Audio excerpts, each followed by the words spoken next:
안녕하세요. 테헤란로에서 코인하는 형입니다. 요즘 다소 주춤하고 있지만 여전히 NFT 투자에 대한 열기가 뜨겁습니다. 특히 커뮤니티를 기반으로 하는 PFP 프로젝트에 대한 관심이 뜨거운데요. 오늘은 어떤 PFP 프로젝트에 투자하는 것이 좋을지에 대한 이야기를 나누어 보도록 하겠습니다. PFP란 프로필 픽처의 약자로 프로필용으로 발행된 이미지 파일을 의미합니다.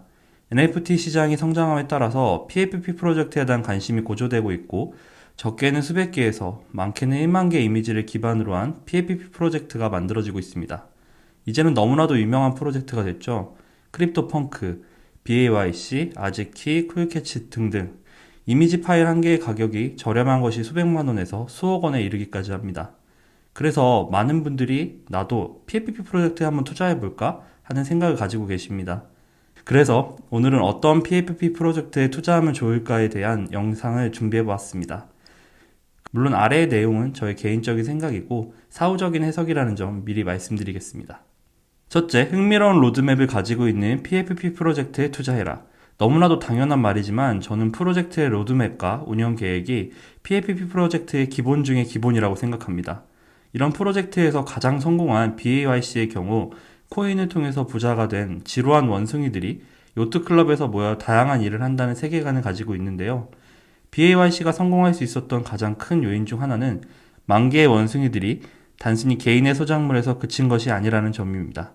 처음 로드맵을 설계할 때부터 원숭이를 소유한 사람들이 자유롭게 2차, 3차, N차 창작을 가능하게 해 만 마리의 원숭이들이 세계관이 계속해서 확장될 수 있었습니다. 대표적으로 스포츠 브랜드인 아디다스가 BAYC 원숭이 8774번을 구매해 홍보 모델로 사용한 사례입니다.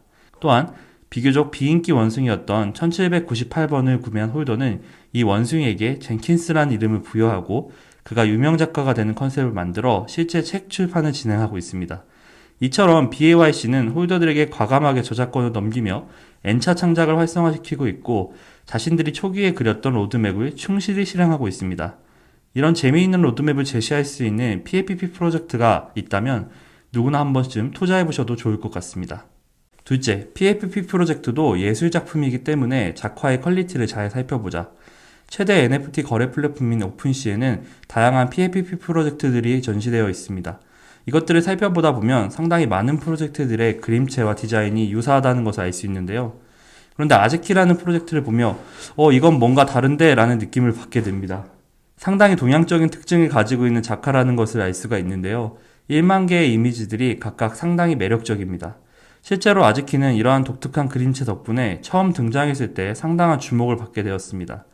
실제로 아즈키 홀더이신 제 지인분께서는 아즈키가 처음 등장했을 때 이 독특한 그림체가 구매에 큰 영향을 미친 것 같다고 이야기했습니다. 이러한 특징 덕분에 아즈키는 메타버스 세계에서 새로운 브랜드가 될 계획을 차근차근 실행하고 있으며 한정판 의류를 제작하는 등 지속적인 유틸리티를 확보해 나가고 있습니다. 물론 앞서 말씀드린 것처럼 PFP 프로젝트는 무엇보다 해당 프로젝트가 무엇을 하려고 하는지를 파악하고 투자하는 것이 가장 중요합니다. 하지만 가시적으로 나타나는 이미지이기 때문에 작화의 퀄리티가 좋지 못하다면 프로젝트가 흥하기가 어렵겠죠. 어떤 작화가 매력적인지는 사람마다 상대적으로 다른 생각을 가지고 있겠지만 매력적인 작화를 찾는 것은 PFP 프로젝트에서 굉장히 중요한 안목이라고 할 수 있겠습니다. 셋째, 프로젝트를 이끄는 팀 정보와 리더에 대해서 잘 탐색해보자. 마지막으로 말씀드리고 싶은 것은 좋은 프로젝트에 투자하기 위해서는 결국 프로젝트를 이끌어 나가는 리더와 팀을 파악하는 것이라는 점입니다.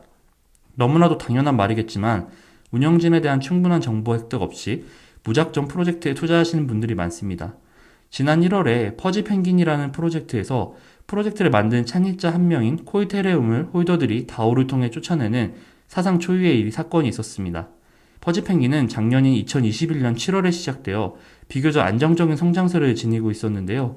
프로젝트의 창립자는 퍼지 펭귄을 통해 연말까지 게임, 토큰을 출시하겠다는 로드맵에 대해서 반드시 실행될 것이라고 몇 차례나 공언했지만 실제로 진행된 것이 없어 많은 홀더들의 불평을 받았습니다. 또 운영진들은 홀더들에게 별다른 설명도 없이 해당 프로젝트의 운영권을 판매할 계획이 있었던 것이 밝혀지기도 했죠.